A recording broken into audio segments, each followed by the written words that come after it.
السلام علیکم ورحمۃ اللہ وبرکاتہ۔ بسم اللہ الرحمن الرحیم۔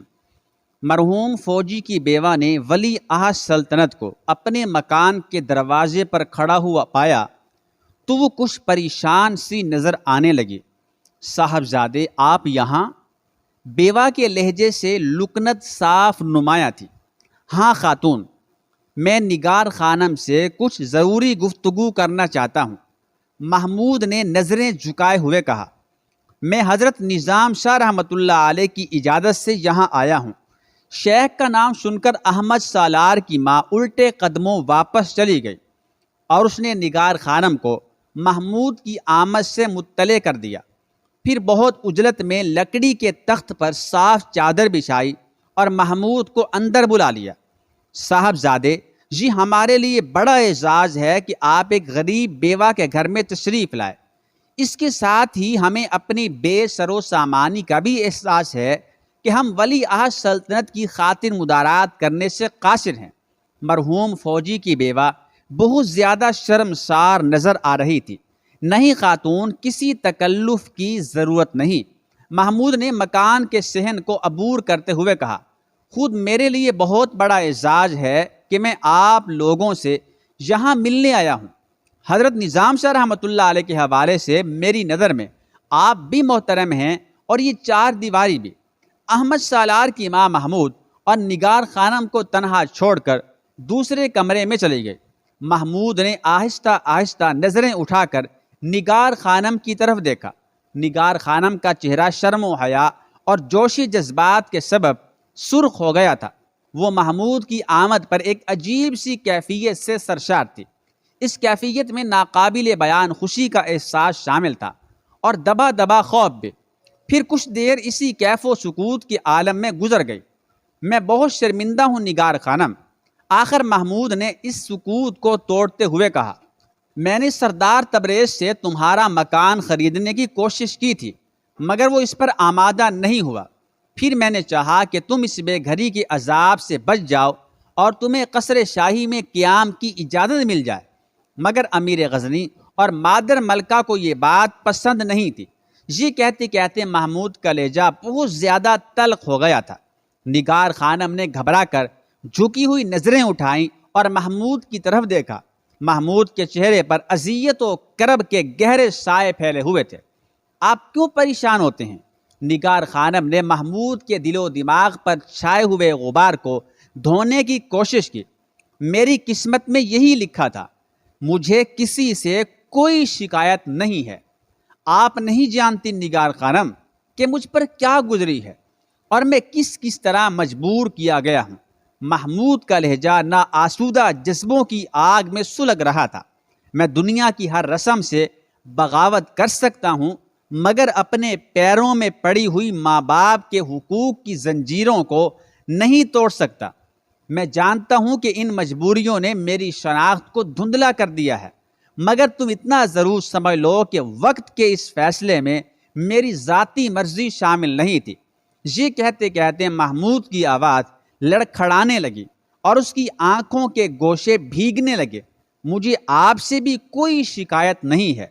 وقت کے بے رحم اور تیز نشتر نے نگار خانم کا دل بھی خون کر دیا تھا، مگر اس نے بڑی ہمت سے اپنے آپ کو سنبھالنے کی کوشش کی۔ محمود نے گھبرا کر نگار خانم کی طرف دیکھا۔ انتہائی قوت برداشت کا مظاہرہ کرتے کرتے نگار خانم کے گلاب رنگ چہرے میں نیلاہٹ سی شامل ہو گئی تھی۔ میں محبت کی بساط پر شکست کھا چکا ہوں نگار خانم، مگر پھر بھی میری تم سے آخری التجا ہے کہ تم اپنے روشن مستقبل کی طرف دیکھو اور پرسکون زندگی گزارنے کی کوشش کرو۔ میرا مستقبل آپ کا مسئلہ نہیں ہے۔ یکا یک نگار خانم کے لہجے میں چٹانوں جیسی سختی نظر آنے لگی تھی۔ تم کچھ بھی کہو، مگر تمہارا مستقبل میرا ہی مسئلہ ہے۔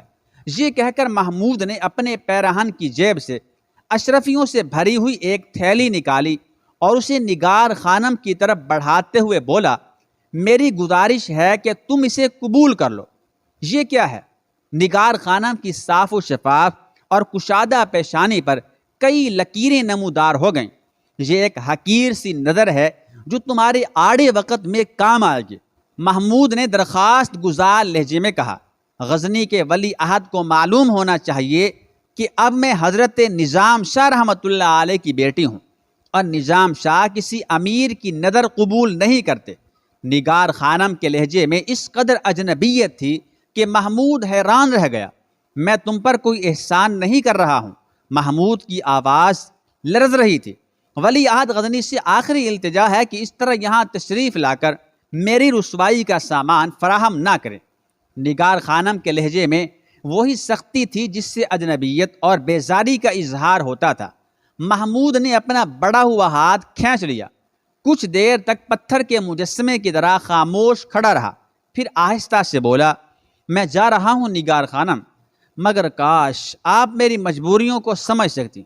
یہ کہہ کر ولی عہد غزنی مڑا اور مکان سے نکل کر چلا گیا۔ نگار خانم بہت دیر تک دروازے کو دیکھتی رہی، پھر اس کی آنکھوں سے آنسو بہنے لگے۔ احمد سالار کی ماں سے یہ دردناک منظر برداشت نہ ہو سکا تو اس نے آگے بڑھ کر نگار خانم کے کاندھے پر ہاتھ رکھ دیا۔ خیالات کا سلسلہ اچانک ٹوٹ گیا اور نگار خانم جبراً مسکرانے لگی۔ نظام شاہ رحمۃ اللہ علیہ رات کو خاص طور پر نگار خانم سے ملنے آئے اور محمود کے بارے میں پوچھا۔ نگار خانم کچھ دیر تک خاموش بیٹھی رہی، پھر بے اختیار نظام شاہ کے سامنے رونے لگی۔ نظام شاہ نے اسے مخاطب کر کے کہا، میری بیٹی محمود بہت مجبور ہے، شاید تیرے اندازوں سے بھی زیادہ مجبور، اسے معاف کر دے۔ میں جانتی ہوں بابا۔ نگار بچوں کی طرح سسکیاں لے رہی تھی۔ پھر جب نگار خانم کے دل کا غبار دھل گیا اور وہ کسی قدر پرسکون نظر آنے لگی تو نظام شاہ رحمۃ اللہ علیہ نے اسے مخاطب کرتے ہوئے کہا، بیٹی مجھے تیری بے سکون زندگی کا خیال کر کے کبھی کبھی بہت دکھ ہوتا ہے۔ محلوں میں کنیزوں اور ملازموں کے ہجوم میں رہنے والی پتھروں کے فرش پر پڑی ہے اور سوکھی روٹیاں کھا کھا کر اپنا وقت گزار رہی ہے۔ نہیں بابا۔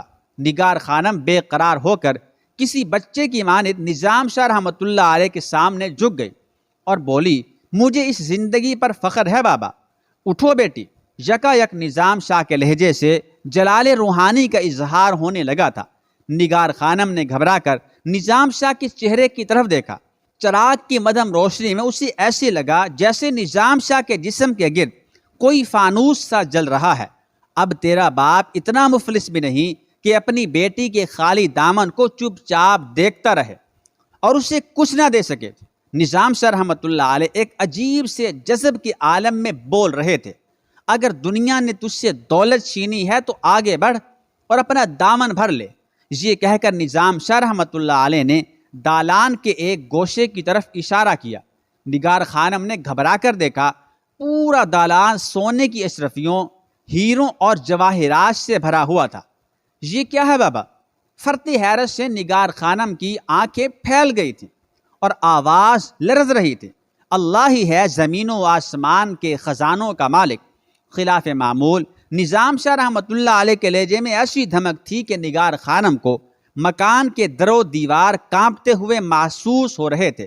اور آج اس کی قدرت لازوال نے تیرے سامنے دولت کے دریا بہا دیے ہیں، انہیں چھو کر دیکھ، یہ تیری نظروں کا دھوکہ نہیں۔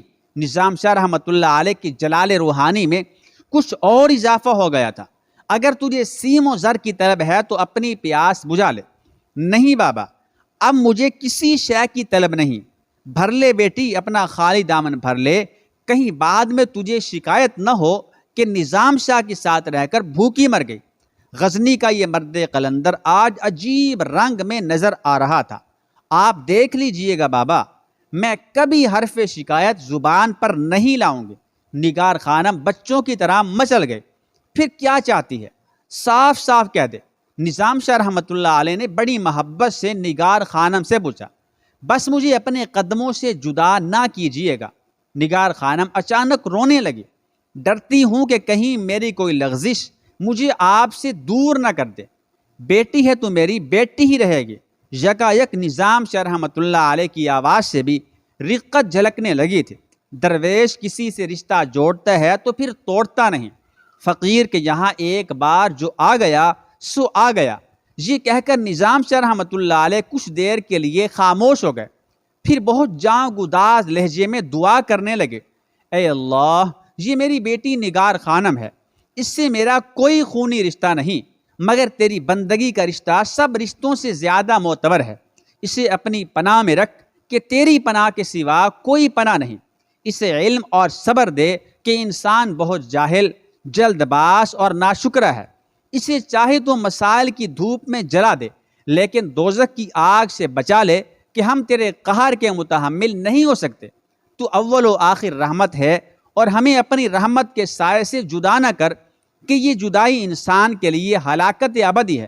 نظام شاہ رحمۃ اللہ علیہ کی دعا اس قدر اثر انگیز تھی کہ نگار خانم کے ساتھ کم سن بچہ احمد سالار اور اس کی ماں بھی بہت دیر تک روتے رہے۔ پھر نظام شاہ رحمۃ اللہ علیہ اپنے معمول کے مطابق مزدوری کرنے چلے گئے۔ وہ رات کے اندھیرے میں غزنی کے تاجروں کا سامان اونٹوں اور گھوڑوں پر لادا کرتے تھے، اور اس کام کی جو اجرت ملتی تھی اسے مرحوم فوجی کی بیوہ کے حوالے کر دیا کرتے تھے، تاکہ وہ اپنا اور اپنے یتیم بچے کا پیٹ پال سکے۔